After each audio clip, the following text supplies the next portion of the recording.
ক্যামেরার lens zoom out করেও এই মিছিলের শেষ মাথা খুঁজে পাওয়া যাচ্ছে না। এটা কোনো সায়েন্স ফিকশন মুভির দৃশ্য নয়, কিংবা গ্রাফিক্সের কারসাজিও নয়। ঢাকা রাজপথে যা ঘটল তা এক কথায় অবিশ্বাস্য। মিরপুরের ইতিহাসে এমন দৃশ্য এর আগে কখনো দেখা যায়নি। হাজার হাজার নারী, কারো মুখে বোরকা, কারো পরনে হিজাব, আবার কেউ বা সাধারণ শাড়িতে, সবাই ঘর ছেড়ে রাজপথে নেমে এসেছেন।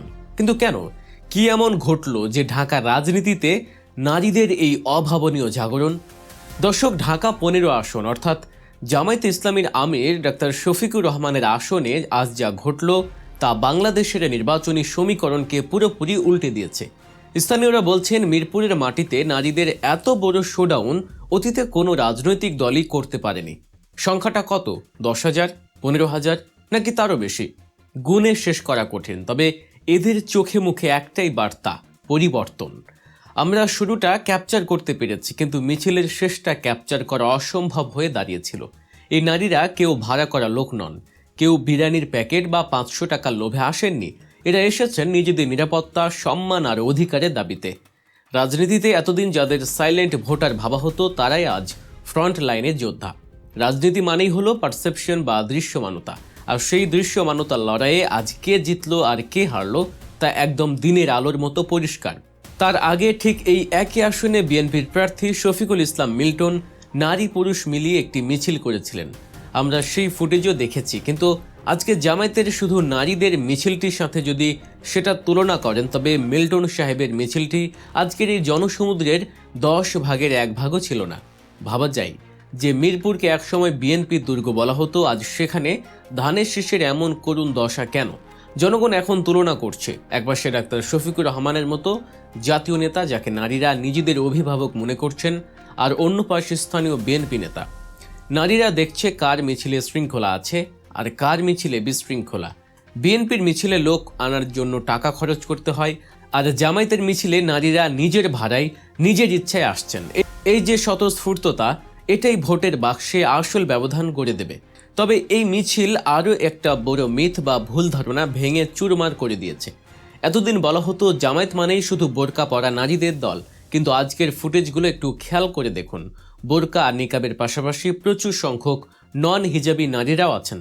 জিন্স পরা, শাড়ি পরা আধুনিক নারীরাও হাতে দাঁড়িপাল্লার প্ল্যাকার্ড নিয়ে দাঁড়িয়ে আছেন। এর মানে কি? এর মানে হলো মানুষ এখন দল, মত এবং পোশাকের ভেদাভেদ ভুলে গেছে। একজন আধুনিক নারীও রাস্তায় ইফটিজিংয়ের শিকার হতে চান না। তারা দেখছেন জামায়াত ক্ষমতায় থাকলে তাদের এলাকায় নারীরা সবচেয়ে বেশি নিরাপদে থাকবেন। তাই আজ হিজাবি আর নন হিজাবি বোনরা কাঁধে কাঁধ মিলিয়ে স্লোগান দিচ্ছেন। দর্শক, দেশের রাজনীতির এমন সব অজানা খবর এবং গভীর বিশ্লেষণ পেতে আমাদের চ্যানেল গল্প নিউজ এখনই সাবস্ক্রাইব করুন। পাশে থাকা বেল আইকনটি চেপে দিন। চলুন আবার ফিরে যাচ্ছি মূল আলোচনায়। এই যে নারীদের জাগরণ, এটা কি শুধুই ঢাকার চিত্র? একদমই না। বগুড়া, যশোর, সাতক্ষীরা, খুলনা, সারা বাংলাদেশের চিত্র এখন একই। বগুড়াকে বলা হয় বিএনপির ঘাঁটি বা দুর্গ। সেই দুর্গেও এখন বড়সড় ফাটল ধরেছে। সেখানেও নারীরা দলে দলে জামায়াতের দিকে ঝুঁকছে। এমনকি তারেক রহমানের আসন হিসেবে পরিচিত বগুড়া 6 আসনেও জামায়াতের শোডাউন সবাইকে তাক লাগিয়ে দিয়েছে। সাতক্ষীরায় জামায়াতের নারী সমাবেশ দেখে মনে হয়েছে যেন জনসমুদ্র। খুলনায় নারীরা বাড়ি বাড়ি গিয়ে ভোট চাইছেন। তৃণমূলের এই নারীরা যখন মাঠে নামেন তখন কোনো ষড়যন্ত্রই আর কাজে আসে না। তারা কোনো গুন্ডার কথাই নয়, বরং মার্কায় সিল মারার সিদ্ধান্ত নিয়ে ফেলেছেন। বিএনপি অনেক আগে থেকেই বুঝতে পেরেছিল যে জামায়াত এবার নারী ভোটে বাজিমাত করবে। তাই তারা শুরু করেছিল এক নোংরা খেলা, ফিয়ার মঙ্গারিং বা ভীতি প্রদর্শন। তাদের ন্যারেটিভ ছিল জামায়াত আসলে নারীরা ঘরবন্দি হবে, কিন্তু ফল হলো ঠিক উল্টো। নারীরা ভয় না পেয়ে আরও বেশি করে জামায়াতের দিকে ঝুঁকছে। বিএনপির এই নেগেটিভ ক্যাম্পেইন তাদের জন্যই এখন লস প্রজেক্ট হয়ে দাঁড়িয়েছে। আজকের নারীরা অনেক সচেতন। তারা ইউটিউব দেখেন, ফেসবুক দেখেন। তারা দেখছেন জামায়াতের ইশতেহারে নারীদের ফ্রি শিক্ষার কথা আছে, নিরাপত্তার গ্যারান্টি আছে। তাই বিএনপির ভয় দেখানো এখন আর কাজে আসছে না, বরং উল্টো জামায়াতের প্রতি সহানুভূতি তৈরি করছে। যে কোনো জরিপ সংস্থার রিপোর্ট দেখুন, হোক সেটা দেশি বা বিদেশি, সবাই একমত যে বাংলাদেশের ভোটারদের প্রায় 51% নারী। আর জরিপ বলছে নারী ভোট যার, ক্ষমতা তার। সেই নারী ভোটের সিংহভাগ প্রায় 70 থেকে 80% এখন ঝুঁকছে জামায়াতের দিকে। পুরুষরা চায়ের দোকানে, পলিটিক্যাল ডিবেট বা তর্ক করে ঝড় তোলে, কিন্তু নারীরা ভোট দেয় সংসারের নিরাপত্তার কথা ভেবে। তারা সাইলেন্ট ভোটার, তারা তর্কে জড়ায় না, কিন্তু ভোটের দিন লাইন ধরে রায় দিয়ে আসে। গতকালকের এই মিছিল সেই সাইলেন্ট ভোটারদের সরব হওয়ার প্রমাণ। কিন্তু প্রশ্ন হলো, নারীরা কেন ডাক্তার শফিকুর রহমানকে এত পছন্দ করছেন? কারণ তার মধ্যে তারা একজন অভিভাবক খুঁজে পান। তিনি যখন কথা বলেন, নারীদের সম্মান দিয়ে কথা বলেন। তার বিনয়, তার ভদ্রতা নারীদের মুগ্ধ করেছে। ঢাকা 15 আসনের নারীরা তাকে শুধু নেতা নয়, নিজেদের পরিবারের সদস্য মনে করছেন। নারীদের এই স্রোত থামানোর জন্য বিএনপি এখন মরিয়া হয়ে লুকোচুরি খেলছে। তারেক রহমান নারীদের ম্যানেজ করতে গিয়ে কিছু ভুলভাল তথ্য দিচ্ছেন, যা তার দলের জন্যই বুমেরাং হচ্ছে। তিনি লোভ দেখাচ্ছেন। তিনি বলেছেন, বিএনপি ক্ষমতায় গেলে নারীদের স্ববেতনে মাতৃত্বকালীন 6 মাসের ছুটি দেবেন। কিন্তু বাংলাদেশের সরকারি চাকুরিতে মাতৃত্বকালীন ছুটি 6 মাস এবং বেসরকারি খাতে 4 থেকে 6 মাস স্ববেতনেই চালু আছে। যেই আইন অলরেডি বাস্তবায়িত, সেটা আপনি নতুন করে ইস্তেহারে আনছেন কেন? এটা কি জনগণকে বোকা বানানো, নাকি আপনার স্ক্রিপ্ট রাইটাররা আপনাকে ডোবাচ্ছে? নারীরা এই ঘোষণা শুনে হাসছে। যেখানে জামায়াত বলছে নারীদের ফ্রি উচ্চশিক্ষা দেবে, সেখানে বিএনপি বলছে যা আছে তাই দেব। এটাকে বলে হোমওয়ার্ক ছাড়া রাজনীতি। দেশের নারীরা বুঝে গেছে, যিনি বর্তমান আইন জানেন না, তিনি ভবিষ্যৎ গড়বেন কিভাবে। তারেক রহমানের ওই সেকেলে প্রতিশ্রুতি নারীদের মন তো পাবেই না, বরং উল্টো হাসির খোরাক যোগাচ্ছে। বিএনপির অবস্থা এখন শাঁখের করাত। নারীদের মন পেতে তারা এক হাতে দেখাচ্ছে ভয়, অন্য হাতে দেখাচ্ছে লোভ। তারা বলছে ভোট দিলে ফ্যামিলি কার্ড দেব, চাল ডাল ফ্রি দেব। কিন্তু নারীরা কি ভিক্ষুক? নারীরা সম্মান চায়, নিরাপত্তা চায়। জামায়াত তাদের ইজ্জত দিচ্ছে, আর বিএনপি তাদের রিলিফ বা কার্ডের লোভ দেখাচ্ছে।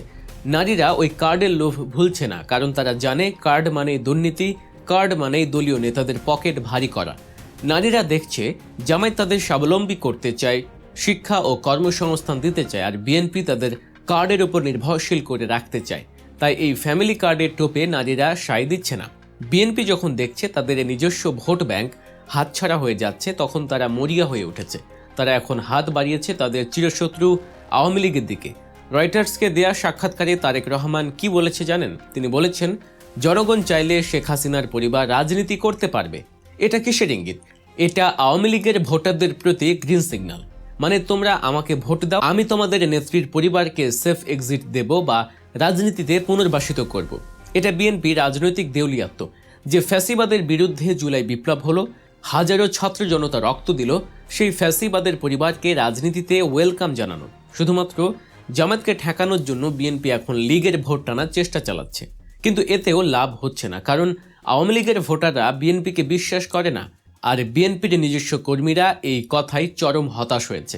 তারেক রহমান আসলে কুল রাখতে গিয়ে শ্যামও হারালেন। বিএনপি এখন আর তাদের ট্র্যাডিশনাল ভোট ব্যাংকের উপর ভরসা করতে পারছে না। নারীরা চলে গেছে জামায়াতের দিকে, তরুণেরা চলে গেছে জামায়াত এবং এনসিপির দিকে।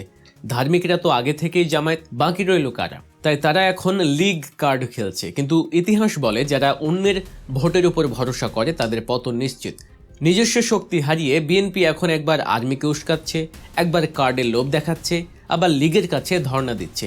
এগুলো কোনো বিজয়ী দলের লক্ষণ নয়, এগুলো ডুবন্ত মানুষের খড়কুঁটা আঁকড়ে ধরার লক্ষণ। দর্শক, আজকের এই মেগা বিশ্লেষণের শেষ কথা, জনগণ এখন আর দুই ভাগে বিভক্ত নয়। জনগণ এখন একপাক্ষিক। একপাশে জামায়াত, যারা আধুনিক, বাস্তবসম্মত এবং নারী বান্ধব ইস্তেহার দিয়েছে। অন্য পাশে বিএনপি, যারা অজ্ঞতা, লোভ আর ফ্যাসিবাদদের সাথে আপোষে রাজনীতি করছে। তারেক রহমানের সবেতন ছুটির প্রতিশ্রুতি যেমন হাস্যকর, তেমনি হাসিনার পরিবারকে রাজনীতিতে আনার চেষ্টাটাও আত্মঘাতী। দর্শক, আপনি বিষয়টিকে কিভাবে দেখছেন? আপনার মতামত জানান কমেন্ট বক্সে। আর আমাদের বিশ্লেষণটি ভালো লাগলে লাইক দিন এবং অবশ্যই আমাদের চ্যানেলটি সাবস্ক্রাইব করুন। দেখা হচ্ছে পরের ভিডিওতে। সে পর্যন্ত ভালো থাকুন, সুস্থ থাকুন। আল্লাহ হাফেজ।